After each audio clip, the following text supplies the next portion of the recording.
We invite you to open your hearts and minds. As residents of Fairfax County and Alexandria City bear witness to their experiences of living through COVID-19 and the pre-existing pandemic of inequity and poverty. Statistics show that this health crisis has further widened the gap between the rich and the poor, while disproportionately affecting people of color, the indigenous, and the LGBTQ communities. While these narrators may not be your neighbors in a physical sense, their witness highlights the effects of COVID-19 in cities, towns, and communities across our nation and worldwide. As people of faith and goodwill, we believe that we have been raised for the good of humankind to serve others. Called to protect and defend the vulnerable, and commanded to love our neighbors as we love ourselves. We pray that what you hear will be a call to action. At the end of this video, we've provided resources to help you, your communities, and your organizations to get started. Can you tell us first a little bit about your connections to the area, to Northern Virginia? I have been here for, my oldest is 32. This is my daughter, and my son is 30 years old. So they both was born in Alexandria, Virginia, and one was born in Fairfax. And they went to middle school, high school, and some college. And my grandkids are now in Wayne Oak Elementary, 9-year-old, and both of them, one is in Holmes Middle School, and I take care of them. I came here from Pakistan after marriage, and with my husband, I'm living here with his family. I'm living here with my in-laws. Llegamos a esta área en el año 2000 y inmediatamente nos unimos a la Iglesia del Buen Pastor. Empezamos a trabajar en esta área y vivimos acá desde entonces. Sí, siempre hemos vivido en esta zona. Mis hermanos, yo tengo 6 hermanos y todos vivimos aquí y pues aquí nos quedamos, aquí nos hemos establecido y desde entonces pues verdad esta es nuestra zona. I was born and raised in Alexandria, actually, Alexandria Hospital. I was throughout the Alexandria City public school system from elementary throughout high school. I actually moved back from DC to Alexandria again after living in DC for 5 years. So I feel very connected to Alexandria. It always has a little piece of my heart. My connection is in there. I live in this area. Originally from North Carolina, but I moved up here as 13 and I lived in Old Town in this place called the Burg, the community called the Burg. And it was a projects, community of projects, housing projects. We live in an area. I live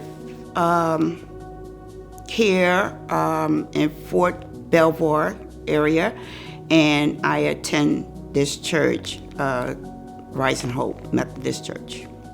Okay, and would you share with us what was your life before COVID?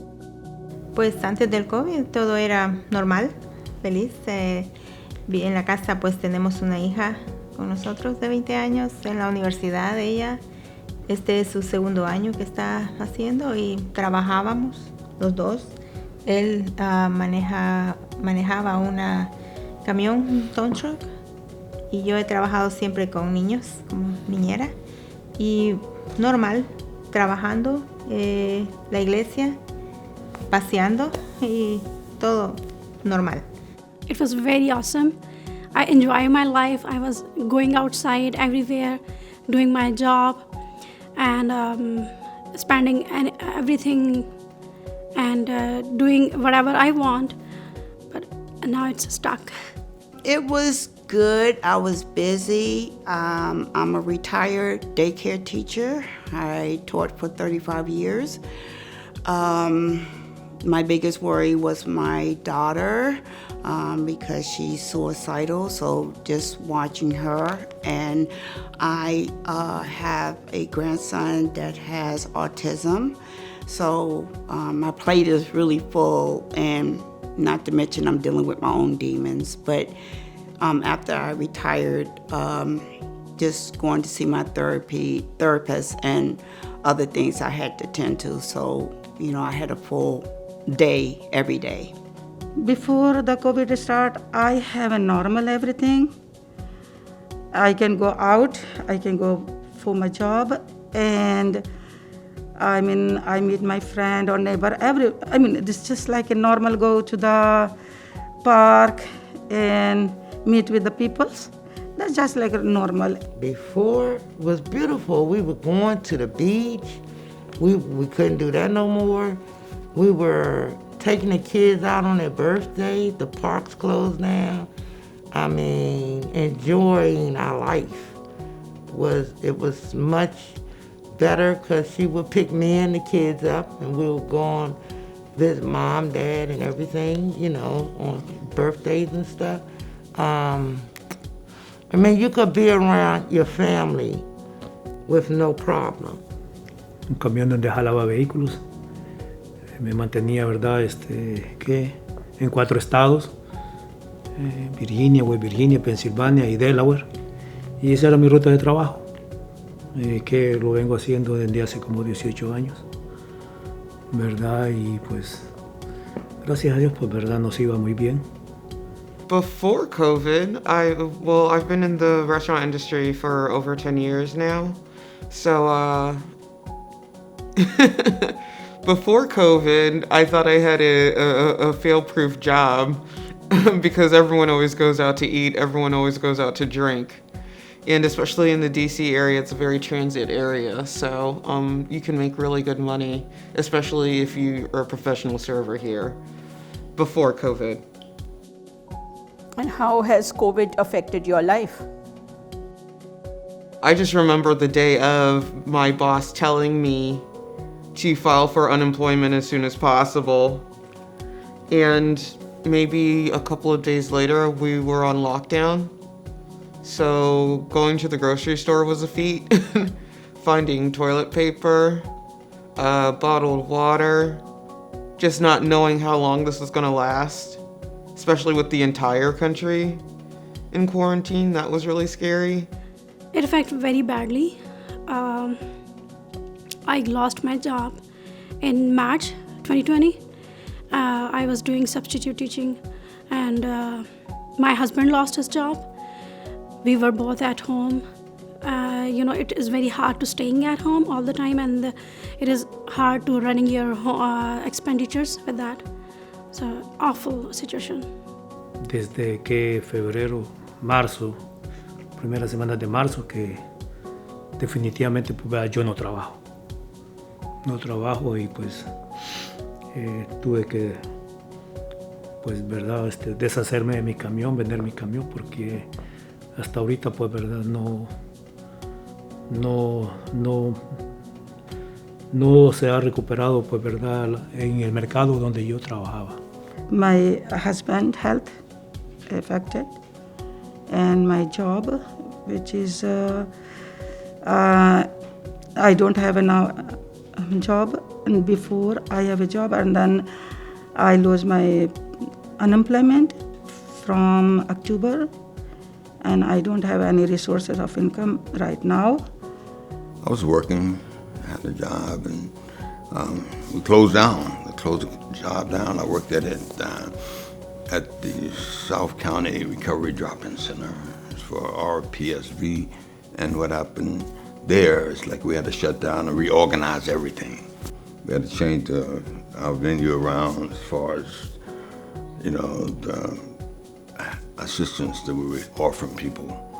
And we look at, people on the streets, we offered showers, food, we offered games, peer support groups, and, something to encourage and empower individuals, okay? That was shut down for a while. So that, in the homeless community, that was a big problem. It was personally an extra just insult to me because they ended up cutting the bus system that went from my house to my job. So I went from paying $4 a day back and forth to work to $20 each way from Alexandria to Boston. So I'm paying $20 to $40 to get back and forth to work and making maybe half of what I was making before as a result. And I knew, especially with me being pregnant, there was no way I was gonna get hired again, especially with, you know, the restaurant restrictions that have happened as a result. Even though life on a regular day is a challenge somewhere, somehow, but when COVID hit, it is a huge dramatic change. It was like being uprooted where it shouldn't have been. And it affected us in a way where society looked like it would never ever be the same again. It's shutting down, we losing connection with our family members because something that we can't see is killing us. La semana del 20, el 20 de diciembre, él comenzó con los síntomas y tuvo una fiebre altísima. Ese día, el lunes, fue a hacerse la prueba, pero desde ese día él se aisló. El 24 de diciembre le dieron el resultado, estaba positivo. El último día, el 31 de diciembre, ya él dijo, voy a ir a hacerme la prueba porque ya pasé mi cuarentena. Pero ese día no sabemos ni cómo llegó a la clínica. Llegó y le tomaron su oxígeno y lo tenía a 85, cosa que los enfermeros dijeron, ¿cómo has llegado aquí? Te puedes desmayar.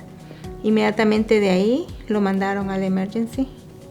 Yo lo fui a dejar al hospital de Mount Vernon pensando una semana. Pasó una semana, 2 semanas, 3 semanas y pasó un mes. Un mes que hubieron noches que pensamos que él ya no iba a regresar a la casa. My grandchildren is 1, 3, and 8. So the 1 and the 3, they don't really know nothing but playtime. The 8-year-old is so-so. She wants to be in school. She wants to be in school. It's harder for her to learn in the house with in homeschooling. It's not working. It's hard for her to learn. So far, the school system that they attend, they had 3 separate incidents of COVID. And it's not the children, it's the staff. The main reason my children in the household is not going to school is because my daughter has a very bad heart. She had 2 heart attacks and a stroke. And I cannot let nobody out the house not being safe. And a child, to me, just don't know no better. They're gonna see something and they're gonna run. No. So in order for her to be as safe as possible, she has to stay home to protect herself as well as her mother. What are your dreams or goals for the future? My main goal is for us to have good health. Let me have my surgery so I could walk properly and go back to work. I love working. I want my kids to graduate from high school, walk down the aisle. I want to see that. I want them to know what that feels like, to go on to college, to better themselves, to become somebody positive, help the community, help their family. You know, basically just being out, talking to people, helping people where I can, and you know, be where I'm needed. You know, that's what I want to do, and make sure that my family is doing well. I wish that I will get my job back and my husband got his job. Then we will start our life routine as we were doing or much better. Por el momento todavía estamos con mucho estrés porque ya comenzaron a llegar los biles a la casa y vienen unos de más de $100,000 y otros de $5,000 y otros de $6,000, y entonces bueno, hemos aplicado para la ayuda, no sabemos todavía la respuesta. Por el momento pues mi esposo dice que no puede, aunque él quiera, no puede volver al trabajo. Yo, pues sí, primero Dios y pidiéndole a Dios que me mantenga en mi trabajo. Y pues no, los planes, pues no sé, no podemos hacer planes todavía. I just want people to be aware that if you see somebody that's full of life and, you know, they enjoying life and doing what they're supposed to do, and all of a sudden they're sad, they're in a shell, reach out to them.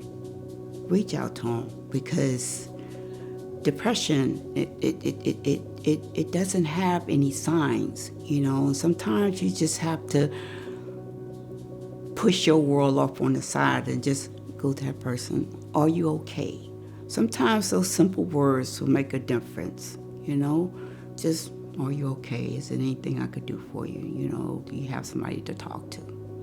I would love to see the county help mothers in need, because we need help. I'm one of them.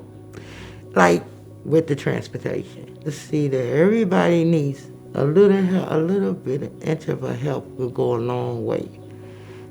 You gotta have hope.